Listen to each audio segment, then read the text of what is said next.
So we are to have a page for registration. We're going to register, then we log in, we check the name and the password before logging in. If it's correct, then we will it's going to allow us to log in. If it's not correct, then it will tell us to log in again, something like that. So let's start. First is we want to maybe welcome the person to the page. Welcome to our page. The next, I would first do everything before structuring it so that we understand the reason for doing each of these things. I'll just write everything together. Then later I'll start grouping them together in functions so that we understand the reason for this. So next is I'll say input, enter your name,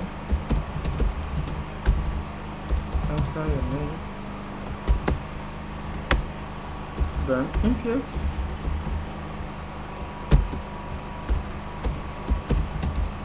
enter your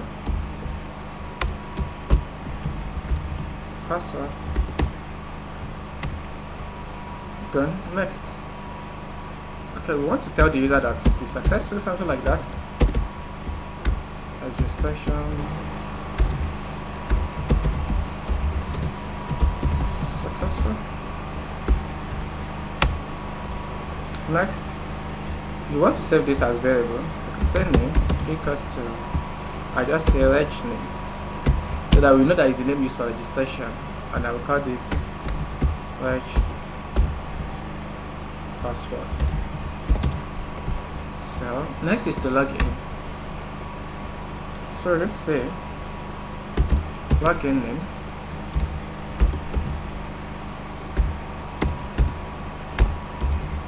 input,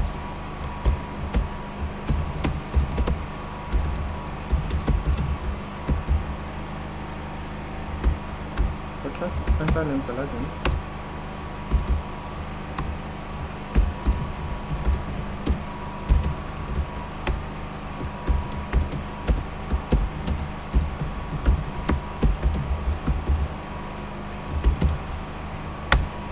So we can now say if page name is the same as login name and reg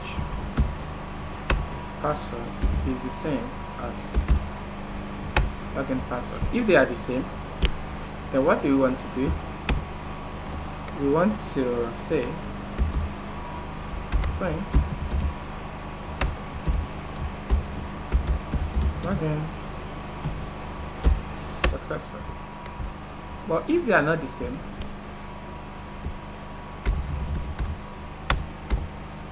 else we want to tell this user to log in again. If they are the same, we want to say login successful.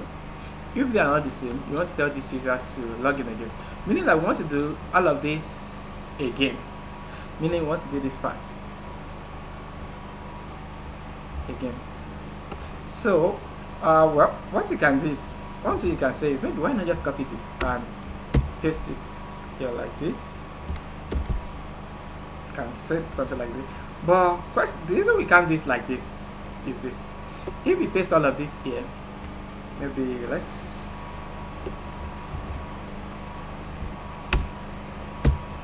okay, you can say why not just do something like this, so that if it is successful, it's going to say login successful, but if it's not successful, it tells us to log in again.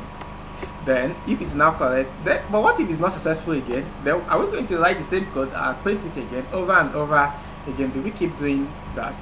What we are now going to do, instead of doing it like this, we are going to save this part in a function, and we can call it function login.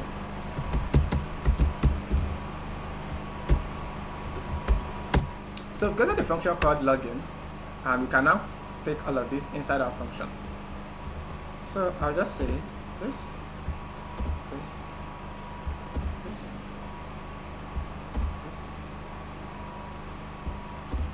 this.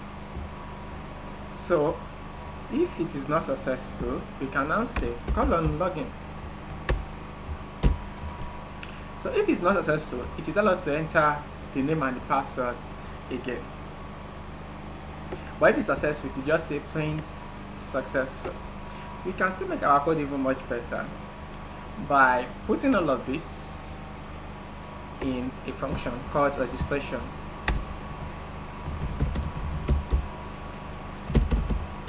Now, one of the essence of function is to put codes that work together. You put them together. Codes that work together, you put them together.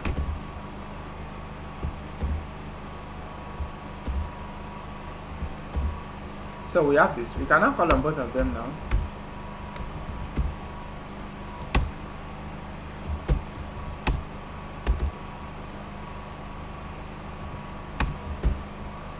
Or I can even call on, let's do something. Let's call on login immediately after registration. Just call on it here. So after registration, it's call on login.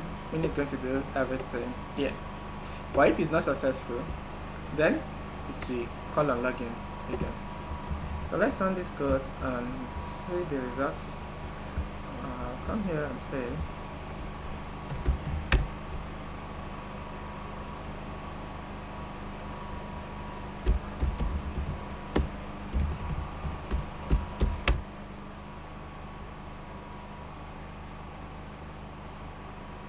oh, so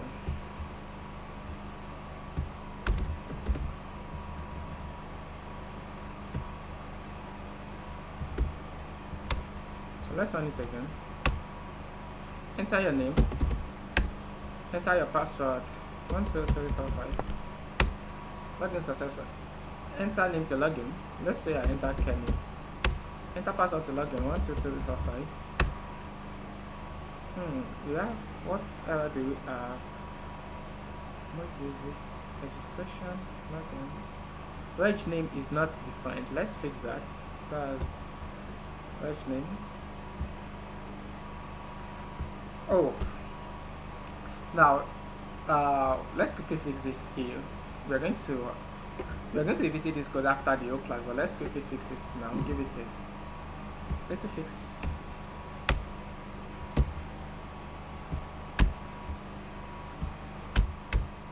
Okay. This is enter name. For now, I'll cut this. For now, I will remove registration. I will take. Okay, let's just do something. For now, I'll do it like this. After the class, we adjust this code.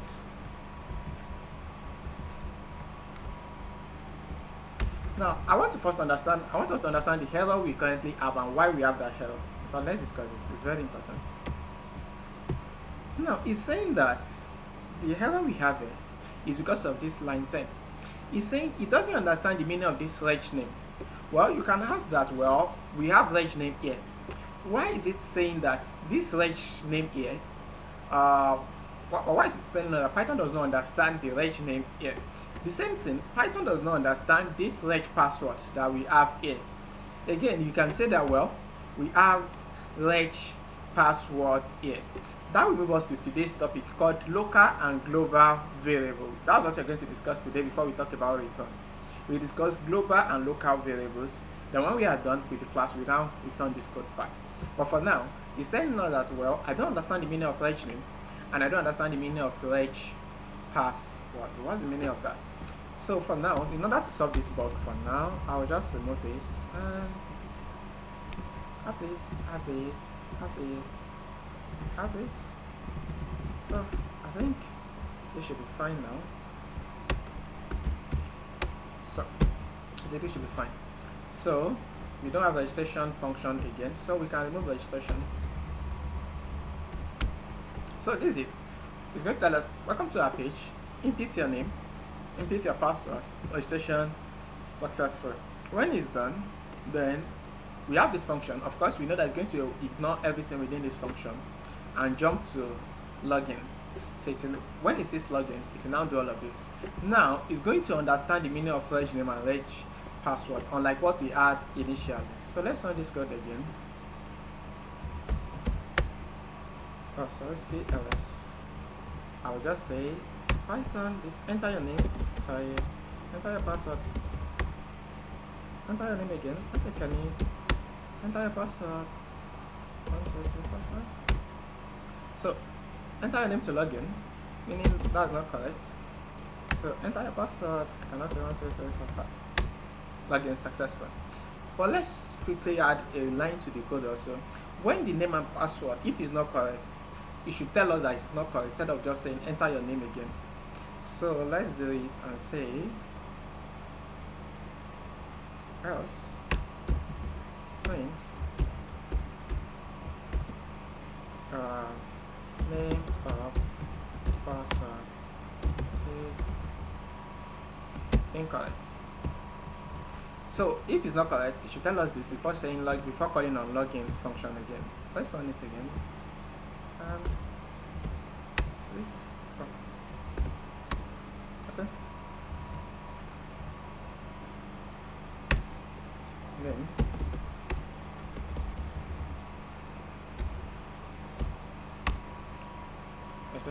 okay, let's say Kenny.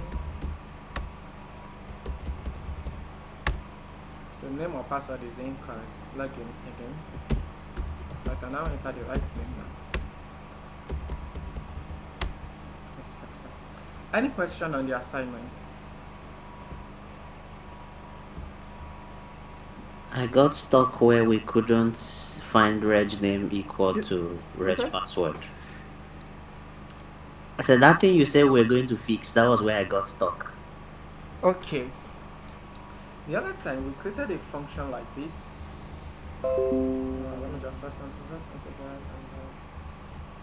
I think our code was initially like this. And when we executed this, did this.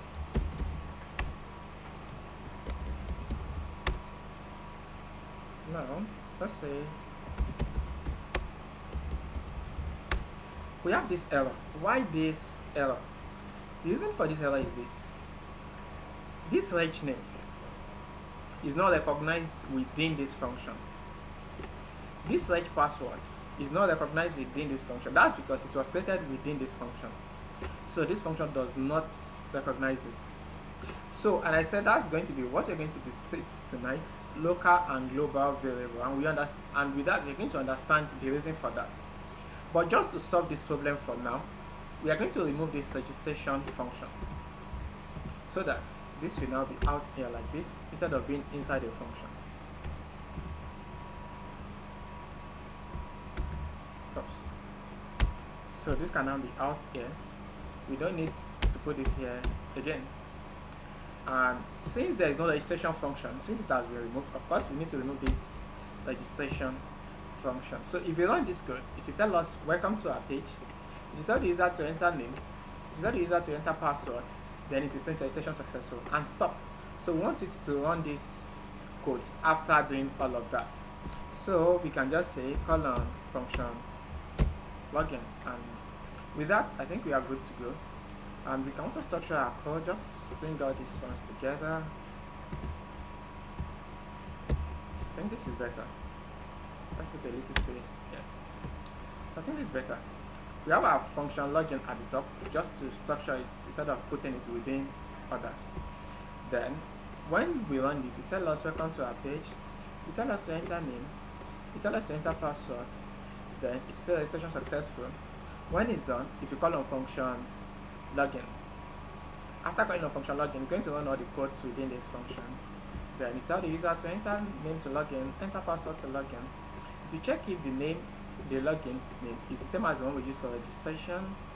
Is check if the password for login is the same as the one we use for registration.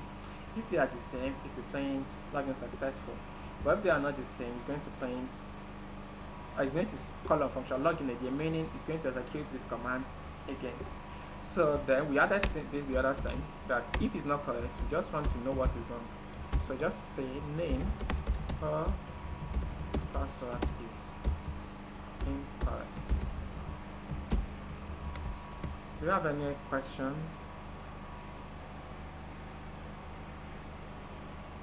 No questions. Okay. Now, let's now go to today's class. Today we want to look at global and local variable. Global and local variable. Let's discuss what that means.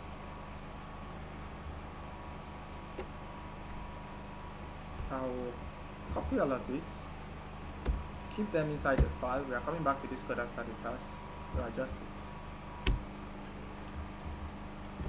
So let's look at this. A global variable is a variable that is created outside all functions.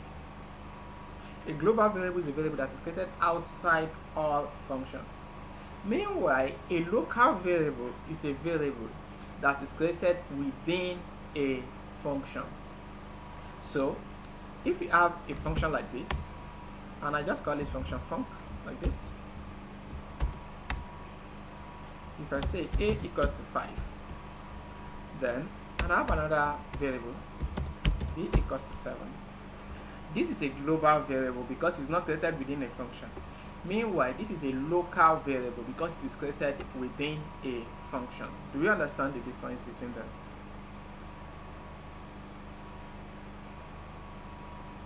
Yes. Okay. So a global variable is created outside functions. A local variable is created within a function. Then, if I have a variable a, c equals to 8, this is still a global variable because it's not created within a function. It's created outside all functions. Now, a global variable can be used inside any function.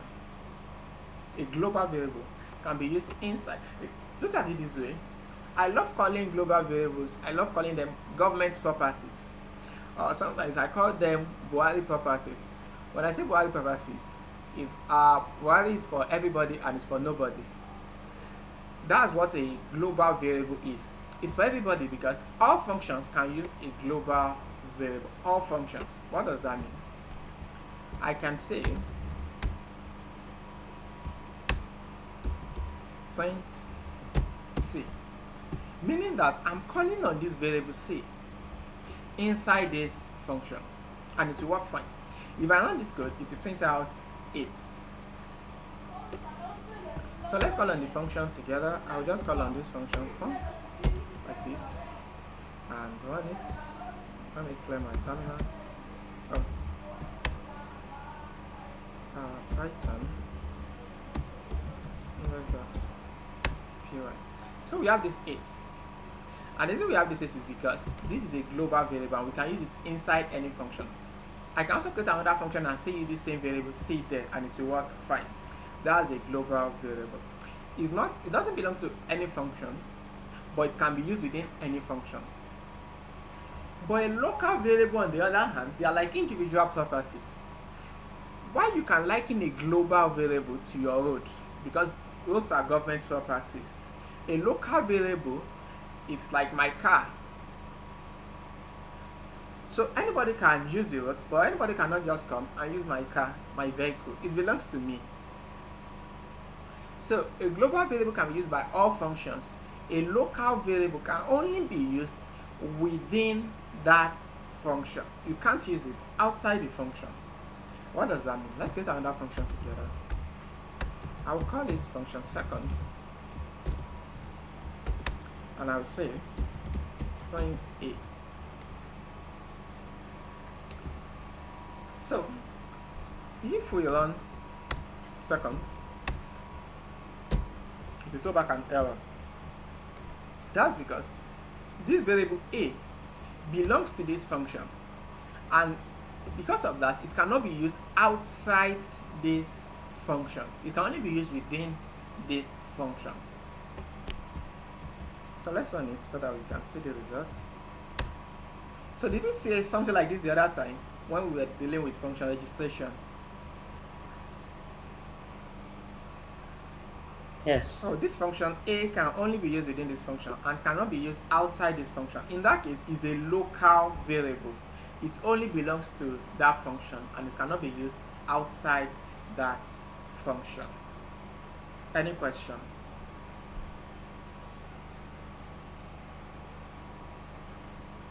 Are we following? Yes. Okay. Now let's now look at some other interesting things here. Because when do you make it variable local? When do you make it global?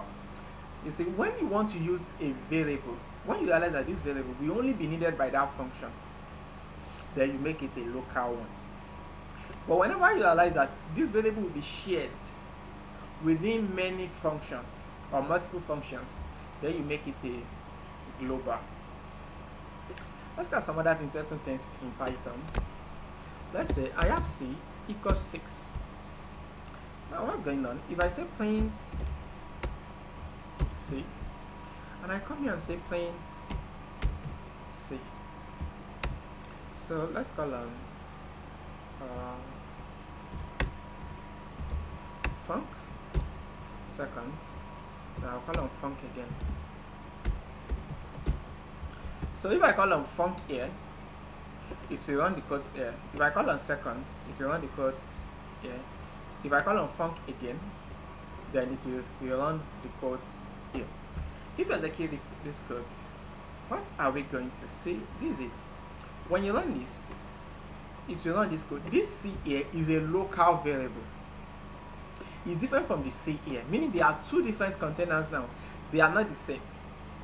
This is a global variable. Why this is a local variable? The container here is only available within this function. Why the container here is available in all functions. But because you already have a container here with the same name, this will replace it while you are within this function. So whenever I call on C within this function, it will print out 6. But if I call on C inside another function, it will print out 8. Any question?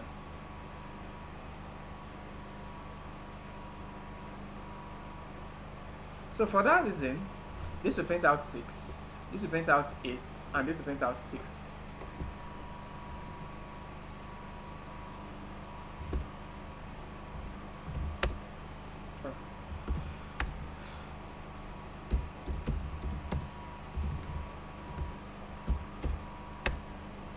Six, 8, 6. Let's proceed. Another thing we also need to keep in mind is this. Well, what if I want to, let's look at this scenario, and it's a very interesting scenario. Imagine I have this.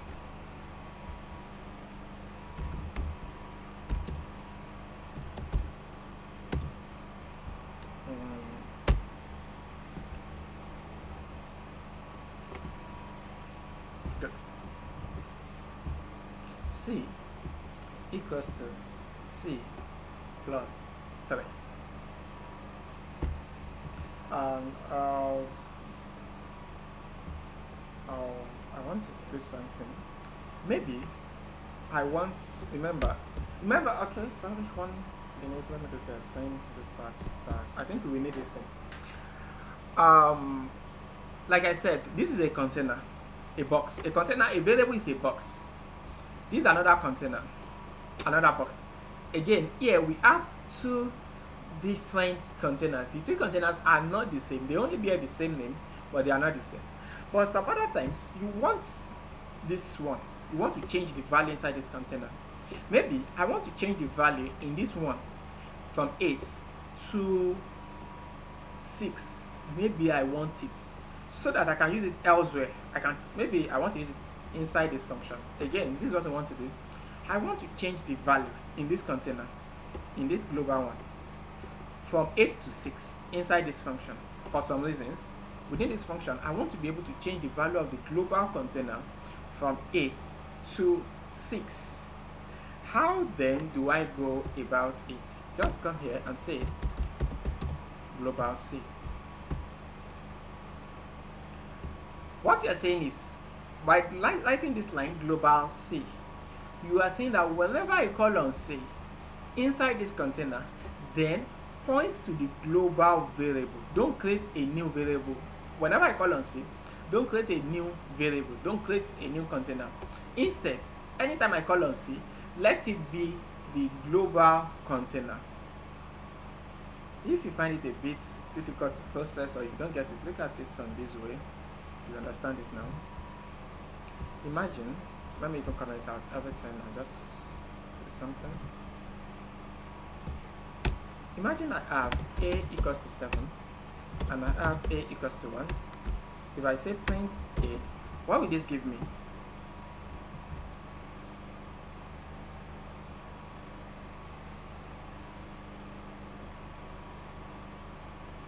Seven and one. Is that? Is it 7 and 1? No, this will give me 1. Just 1. And the reason for that is because on line 13, I created a container called A and the value of A is 7.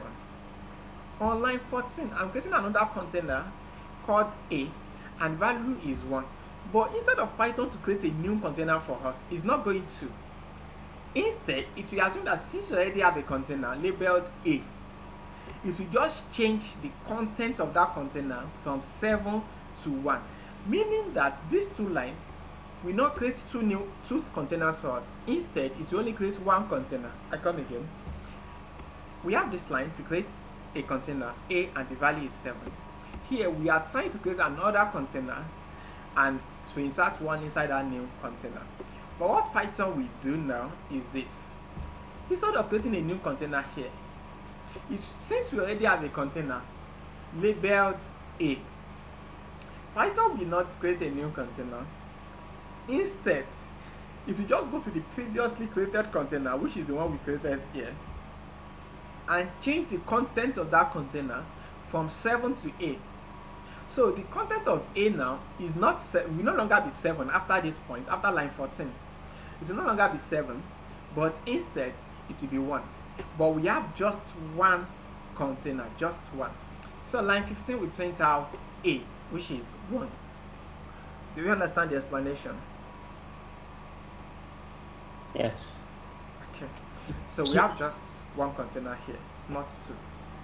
Please come again, please. Come again, please. Let's take it again. We have this A is 7. We have this A is 1. According to what we know, or what I explained before now, in our very first class, I said when you run a code like this, you are telling Python to create a container for you. You know, a container is a box that you keep items, right? A variable is like a container that you keep your items. And this A is the label on the box, and this 7 is the item you are keeping in the box. So on line 13, we are creating a box labeled A, and we are inserting 7 inside it. Do you understand that part?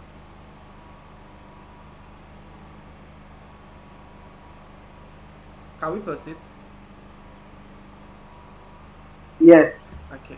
On line 14, we are telling Python to create another container again labeled A and to insert 1 inside it. But Python will not obey that. Instead, since we've already created a container initially labeled A, so instead of recreating it, instead it will just change. It will go to that initial box, but it will just change the content of that container from 7 to 1, but it is still the same container. So this will no longer be a new container. This is not going to be a new container. Instead, it will be the previously created container, the old one, that is the one created on line 13.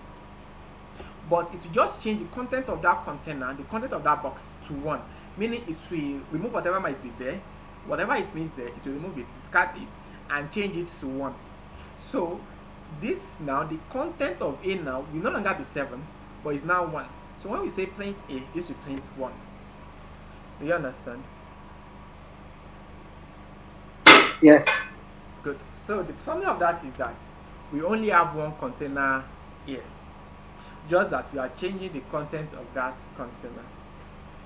But the same is not, but that is not so for local and global variable. Let's look at this. Imagine before adding this line. Let's see what happens. On line 1, it's going to create a container for us labeled C, and it will insert 8 inside that container. Then we have this function. Of course, we need to ignore everything inside the function. Then again, it will ignore everything.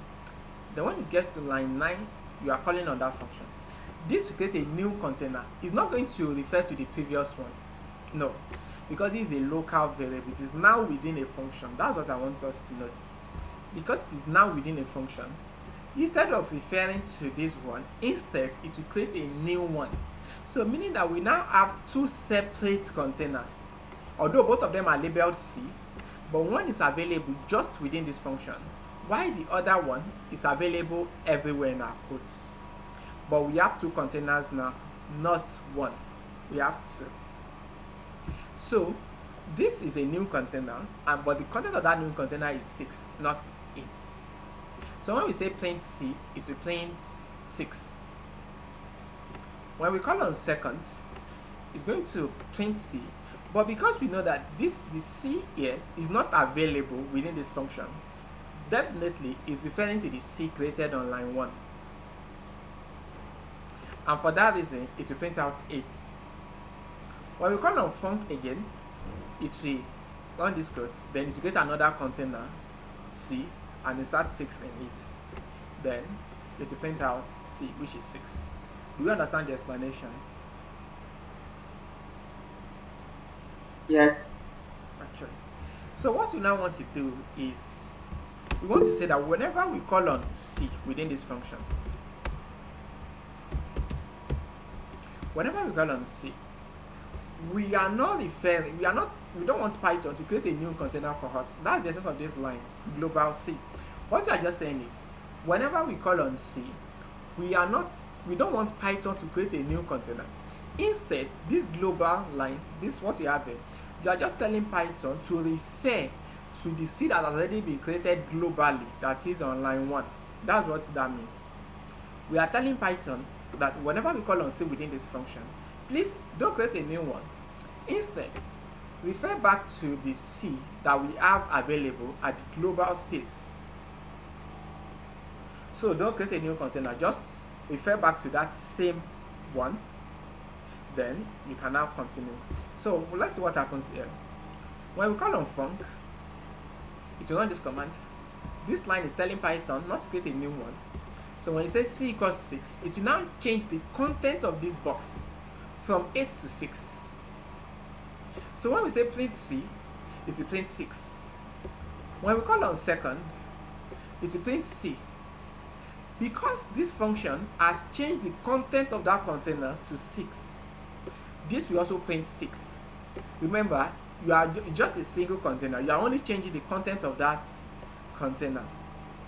So when you say print C here now, it will now call on the content of that container, and since this function has changed it to 6, then this second will print out 6. Then when you call on func again, you are still saying, okay, don't create, refer to the global one, change the content of it to 6. Again, it will insert 6, it will change it to 6, then print 6, print 6. So this will print 6, 6, 6. Any question? Should I come again?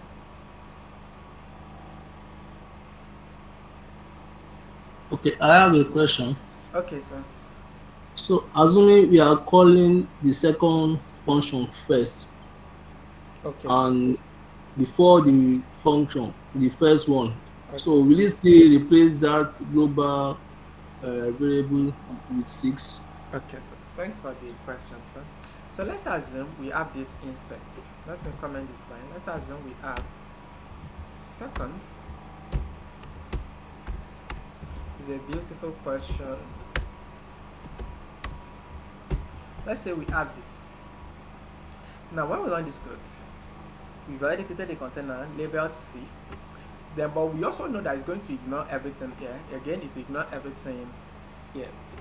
When we call on second, it will print out C. So for that reason, it will print out 8 because we are here to call on this function. So line 13 will print out 8.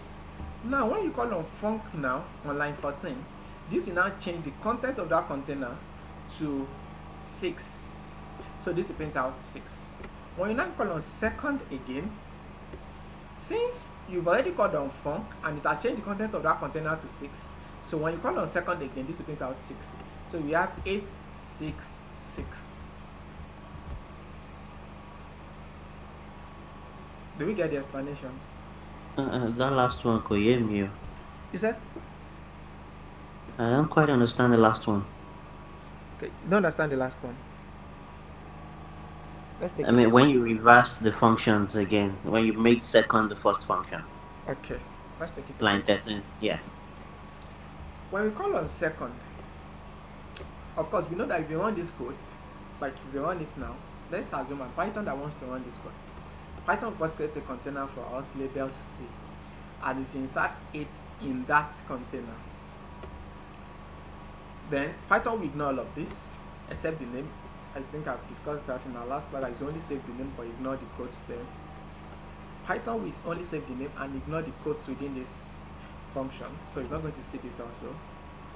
So when you call on second, then it will come back and execute this. It will print out C. What is the value of C? I'm asking now. What is the value of C? 8. Sir? 8. 8. So this will print out 8. When you call on func, it means it's going to execute the command inside this function. So what is it going to do? This line, global C, you are just telling Python that, see, whenever I call on C within this function, don't create a new container for me. Instead, refer to the global container. That's what you are telling Python with this line. So when we now call on C here, this is not a new container. Instead, it is the globally available C. So you are only changing the content of that container to 6. So the content of this container, this global container now will now change from 8 to 6. So this will print out 6. Do you understand to that part? Yes. Okay. When we now call on second again, it will now print C, which is the globally available container. But because this has changed the content of that container to 6, when we called on it here, it has changed it to 6. So when you now call on second again, this will print out 6. Do you understand?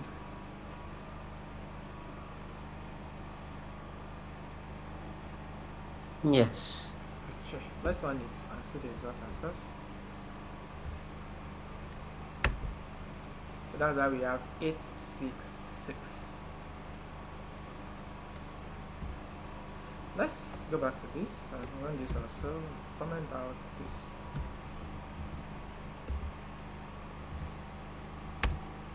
Six, 6, 6.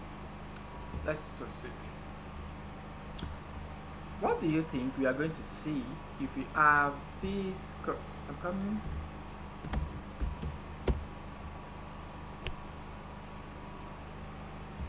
If I run this code, what do you think we'll see?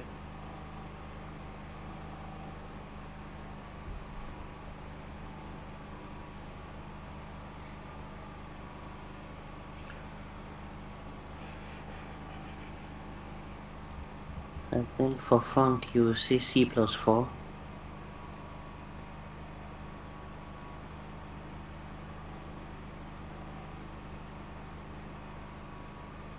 So the second one you will see 8. Okay. For the first one, what is I will see? C plus 4. I'll just see C plus 4 like this. Yeah. Okay. It will give us error. Okay. For the second one, 8. okay. For the third one, C plus 4. C plus 4. So let's look at this together. Any contrary opinion?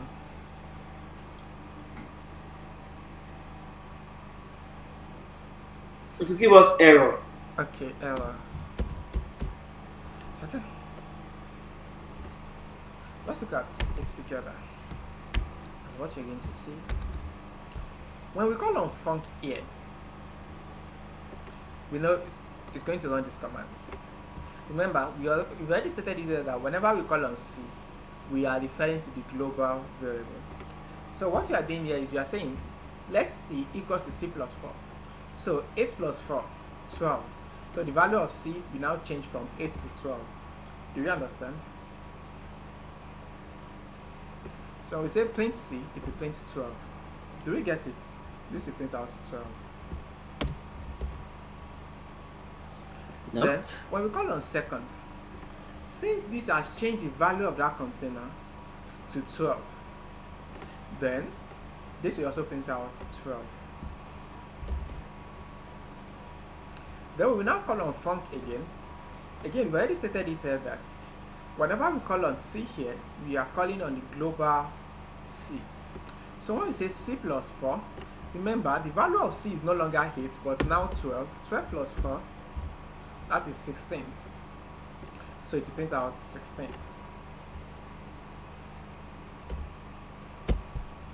Do we understand? Let's take it again. When we call on func, it will execute the command A. We have global C. What that means is whenever we call on C, refer to the global variable. C equals to C plus 4, that is add 4 to C and make it to Sorry, the value Tyrone. of C. Let me cut you there. Sorry. Okay. Line 3 and 4.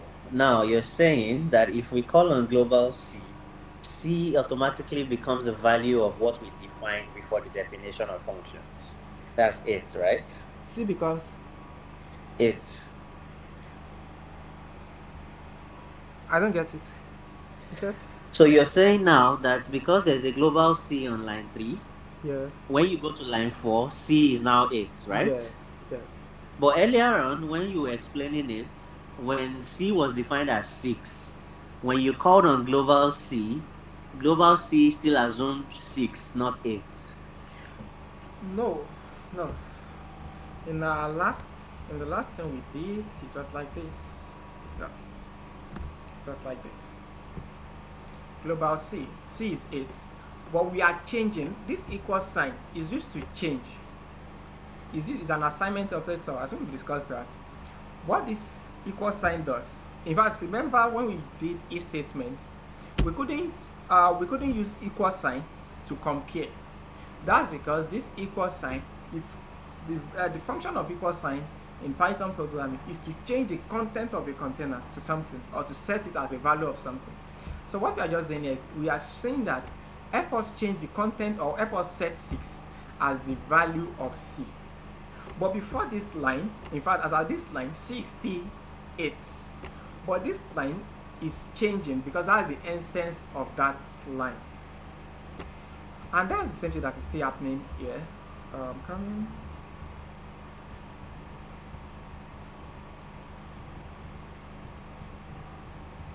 Oh, I think. I mean, just type it. I think that's better.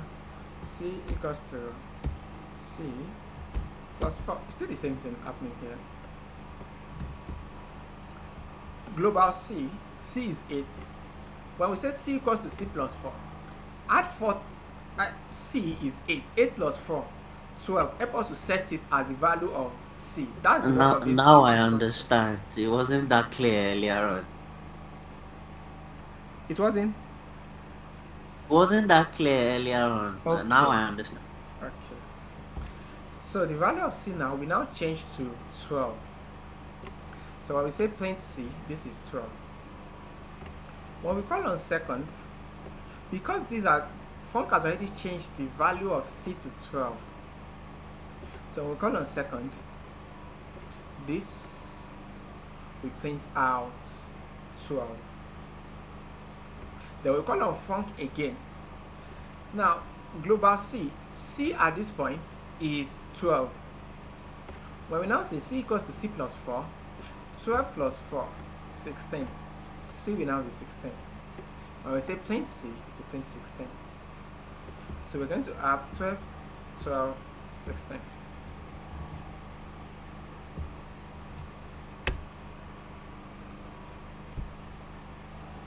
Are we enjoying Python? No, before that line 16. Though. Okay.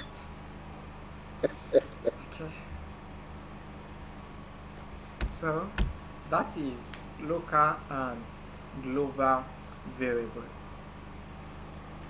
So if you want to... Hello? Yes, sir. Yes, sir. That means if you call another function in line 13, that will be 16 plus 4. Yes, sir. Yes, sir. Okay. If I call on func again, this will print out 20.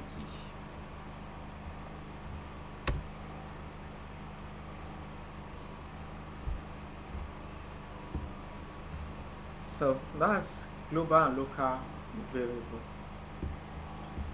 And let's now use that to solve this problem that we had initially, this concept of local and global variable at the beginning of the class. So I'll bring back these codes and I will put that here. And we did something like this then. We created a function called registration. Let me just place it a bit so that it will be easier to read.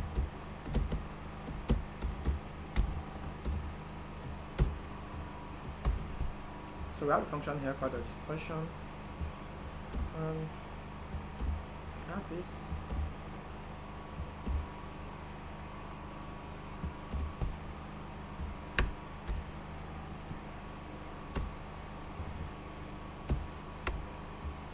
So that gave us this error. That's the entire.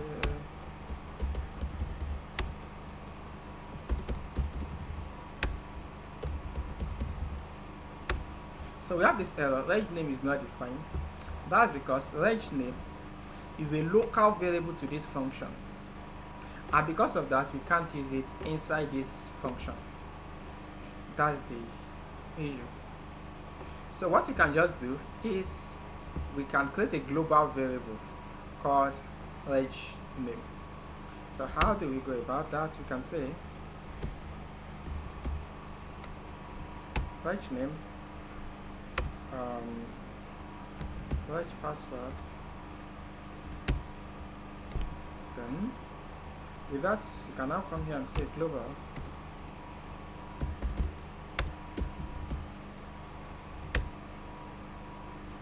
I think we should be able to use command reg password. So we're just saying that this reg name and the reg password we are using here is the global one. Let's run it. I think they should solve it.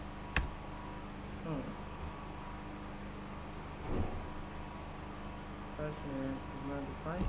Okay. I can say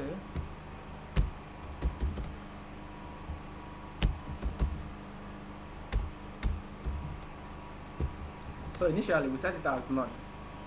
Python doesn't allow us to create a variable without inserting values in them. So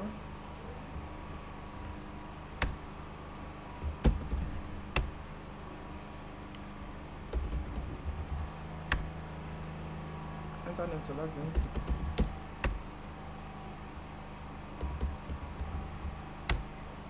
So it's not correct. Name or password is incorrect now. So good, login successful. Any question?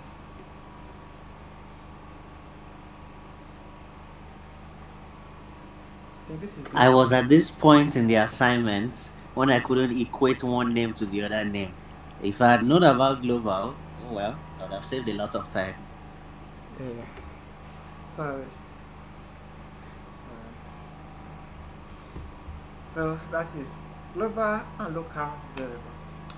Now I want to explain return, but I won't explain return keyword today. Like I said, while teaching programming, I realized that it's usually the most difficult concept. I find it difficult. I find it difficult to teach passing to students. So we're going to dedicate a whole day to explain return keyword.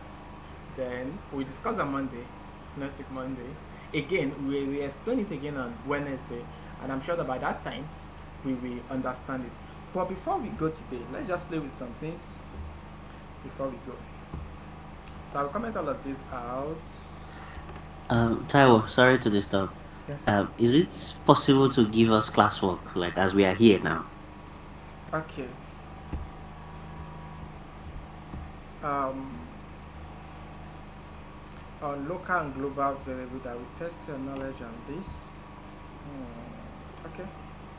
Let's think of let me think of a task to give us. We're going to do on it.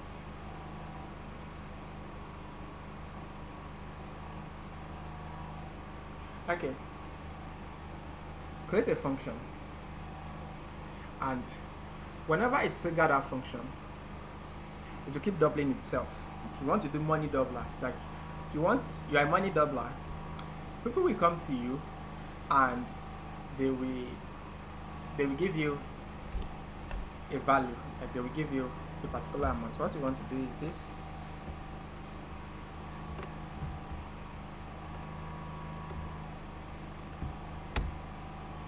You're a money doubler, and you want to say, let's say amount equals to 10,000. So you will create a function that whenever you call on that function, it will double the value of amount. When you call on that function again, it will double that value, meaning that this, at first, when I call on that function, amount will be 10,000. When I call on that function again, amount will now be, when I call on the function the first time, amount will be 20,000. When I call on the function again, amount will be 40,000. That's 20,000 has been doubled. When I call on the function again, amount will be 80,000. So whenever anybody wants to double money, just call on that function and it will double the amount. Do we get what you have to do? Maybe you want to build an app for money doubling, and whenever anybody calls on this amount, they will just keep saying the value of amount as this is, let's take it again. You want to say enter amount to play. So the person can enter, let's say 10,000. If the person enters 10,000, then you can now say you won 20,000. Do you want to play again? Do you want to continue? Let's do it this way. Do you want to continue? If the person, you can say pick yes. 1, yes. 2, no. If the person pick yes, then you can say you won 40,000. Then again ask the question, do you want to continue? Yes or no? If it's yes, then it will say you won 80,000. But let's assume the person picked no. You tell the person to enter the amount to play. So the person will start from the scratch again. Maybe the person can enter 5,000. The person can enter 5,000. So if the person enter 5,000, then say you won 10,000. Do you want to play or do you want to continue? Yes. So you won 20,000. Do you want to continue? Yes. You won 40,000. On and on like that. But if the person clicks on no, and the person after clicking on no, it means you are terminating it. Then the person won't run it again to say enter an amount to play. Do you understand how this works? Let's take it again. When the user gets to your page and run this page, that is Python index.py, it will first bring this. Enter an amount to play. So once you enter any amount, whatever amount you enter, it will double it and tell you you won 10,000. Then, do you want to continue? If it's yes, then it say you won 20,000. Do you want to continue? Yes. It say you won 40,000. Do you want to continue? Yes. It say you won 80,000. On and on like that. But if the person clicks on no, then it terminates. If I start again, say enter an amount to play, the person can enter any amount again. Let's say 1,000. You won, it's telling me you won 2,000. Do you want to continue? Yes. On and on like that. Do we get it?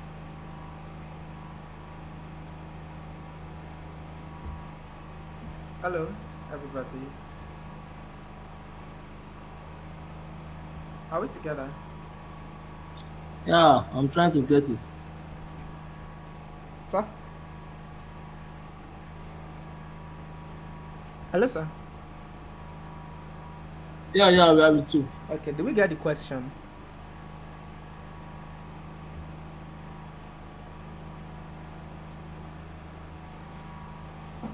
Okay, let's play with that. Let's play with that. Come again, type. Come again and leave the code. Leave that code on the screen so that we can be using it to do. Yeah, thank you. This.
Please give me some seconds.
Okay, I'm back.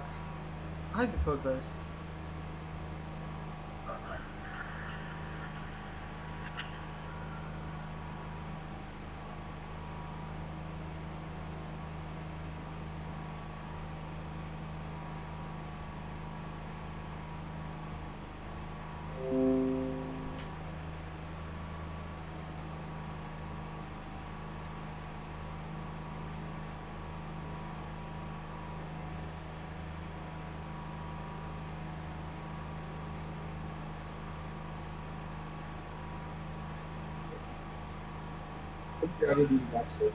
Yes, yes, yes.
How is the progress?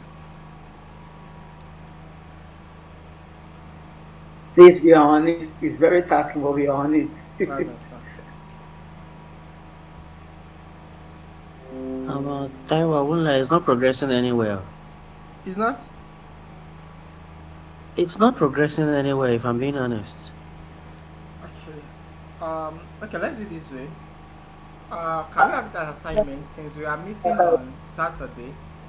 On Saturday, I will now give us the task I plan giving us today. So we're going to do the collection for this on Saturday. Then, Wait, are we meeting on Saturday?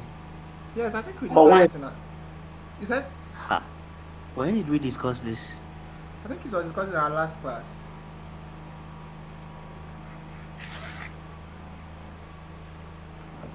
I thought you said you were going to throw it to the group to deliberate. Oh, okay, alright. Okay, let's do this then. If the group agree with it, we meet on Saturday. But if not, even if you are not meeting on Saturday, I will record the assignment to us. Then give it to us when we are done. Like we need to first complete this. When we are done, I will now record the assignment I plan giving us and give it to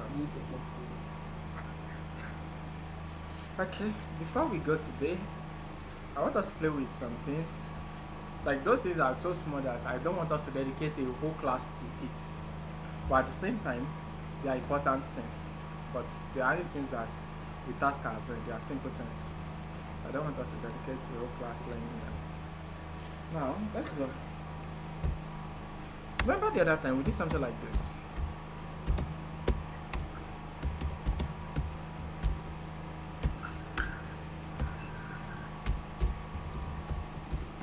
If you run this, what do you think we will see?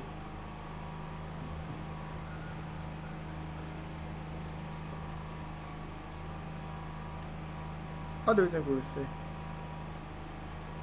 8. 8. Good. But Python allows us to shorten this code instead of writing it like this. This same line is the same as saying line 42 and line 43. They do the same thing. And they mean the same thing. So you can use any one that's more convenient for you. So you are going to be saying something like this a lot. A lot. So I just want us to know that this is what it means.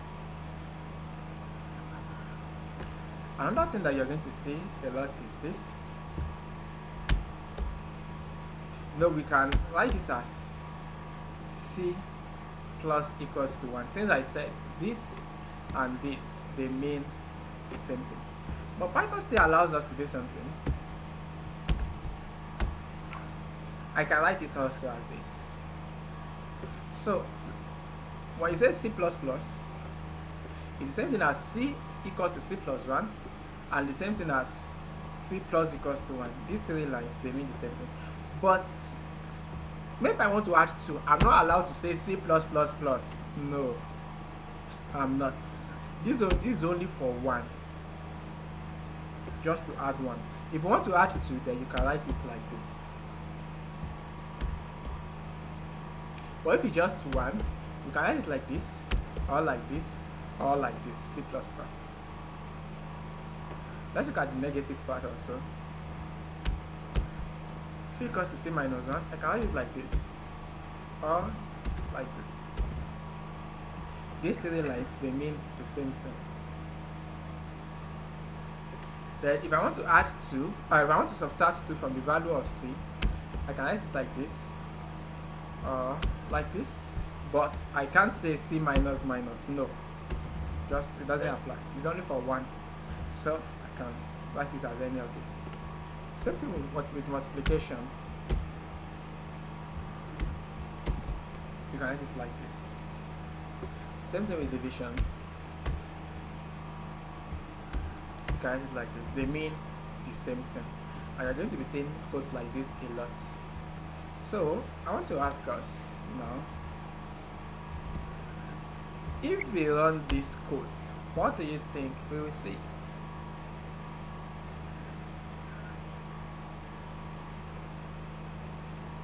What is 10. This will give us 20. C equals 5, C equals C times 2, C is now 10. This is repeating it again. C is now 20, and this will print out 20. Do we get the explanation?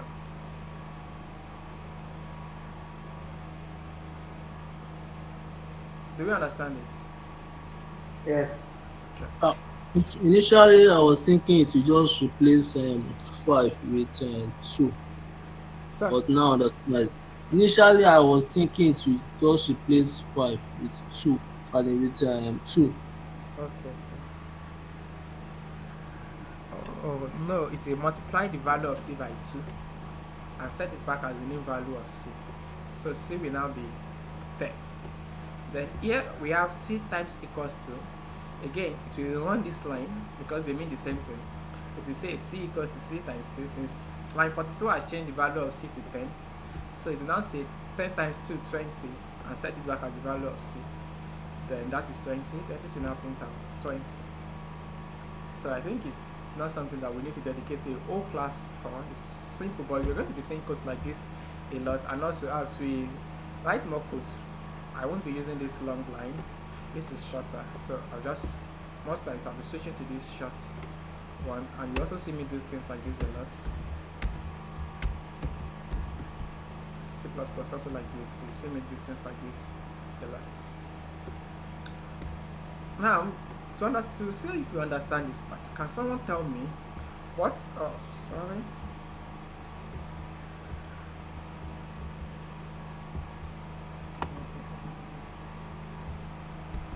Can someone tell me the difference between this? I'm coming. Okay. What will this one give me? Let's start with this. What will this one give us?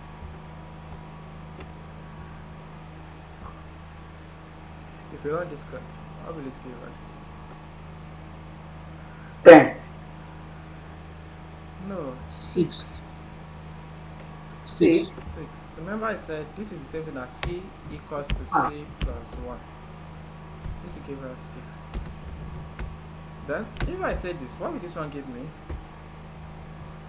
6. This is No, 5. 5. We hardly want to see here, but we are not setting it back as the value of C.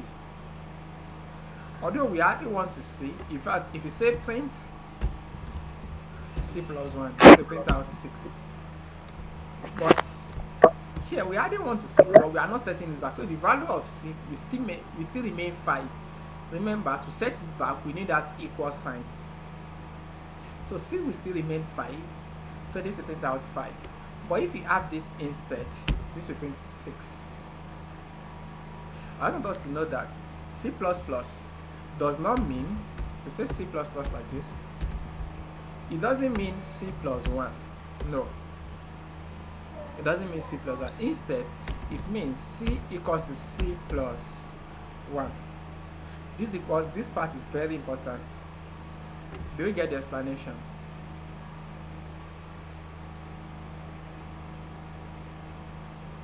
Do we understand it?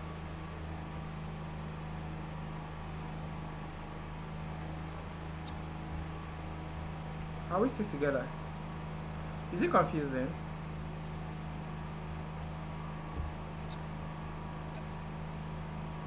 so if it is C plus, that means C equals to 1, right? Sir? If it is only C plus, No, if you just write C plus, it is so back an error. This is the syntax, C++. The variable, just add plus plus at the front. Coincidentally, this is the name of a programming language, another programming language. But any variable name, let's say D. If you say D++, so the value of D now will change from 5 to 6 immediately. But we can't write D plus like this. It's going to throw back an error. And we can't say plus plus plus like this. It's also throw back an error. What you're just allowed to do is just to say D plus plus like this. It will add 1 to the value of D. So that D will now change from 5 to 6. And this is the same thing as saying D equals to D plus 1. So I say print D This will print out 6. So again, d plus plus does not mean, it doesn't mean d plus 1. No.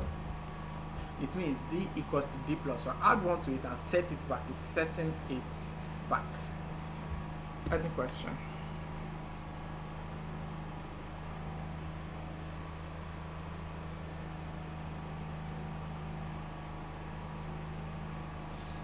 I hope you understand the explanation. Yes, yes. Okay. That's good. Okay, that's what I want to explain. So, we call it a day at this point. Thank you very much for coming to class. Thank you. Sorry, Have a lovely Taiwo. night. The classwork you gave us has become what now? You said? The classwork you gave us earlier has become what? Yeah, it has become an assignment. It has become an assignment. And if you're able to agree to have a class this weekend, then we revisit it in that class. But if you are unable to, then I will just record our assignment and send it to us. The assignment I plan giving us today, I'll just record it separately and give it to us. Please let's agree now if you want to have a class on Saturday. Is it okay? Okay. What I'm thinking is, well, I'm thinking maybe not everyone is.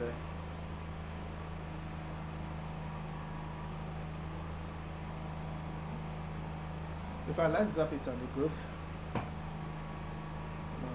Let everybody decide who's on for how.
Okay. So I've dropped it on the groups. You can just you can choose anyone, maybe 2 of us.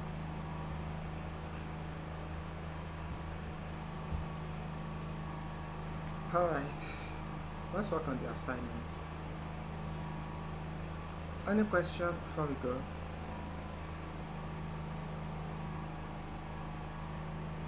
Thank you very much. Have a lovely night's rest.